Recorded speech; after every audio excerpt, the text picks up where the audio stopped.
পৃথিবীতে কেউই নিখুঁত না, কারণ আমরা মানুষ। আর নিখুঁত তো হয় রোবট, মানুষ না। আর যে নিখুঁত না হওয়া কাউকে গ্রহণ করে তাকে প্রেম না, ভালোবাসা বলে। ভালোবাসা মানেই পারফেকশন নয়, বরং অপারফেক্ট কাউকে নিঃশর্তভাবে গ্রহণ করা, যেখানে ভুল থাকবে, অভিমান থাকবে, কখনো চুপ থাকা, কখনো রাগ, তবুও সম্পর্কটা ভেঙে না ফেলে। তার ভেতরেই একে অন্যকে খুঁজে পাওয়াই ভালোবাসা। ভালোবাসা মানে সবকিছু ঠিকঠাক থাকলেই হবে না, বরং সবকিছু ঠিক না থাকলেও একজন থেকে যাবে, ঠিক পাশে, নিঃশব্দে। সে বলবে না তুমি কেন এমন, সে বলবে তুমি যেমন আমার কাছে তেমনটাই প্রিয়।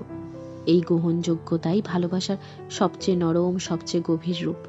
কারণ মানুষ ভুল করবে, বদলে যাবে, কিন্তু সত্যিকারের ভালোবাসা কখনো ভুলে যায় না, ফেলে দেয় না, বরং আরো জড়িয়ে ধরে, আলতো করে বলে তুমি থাকো, আমি আছি।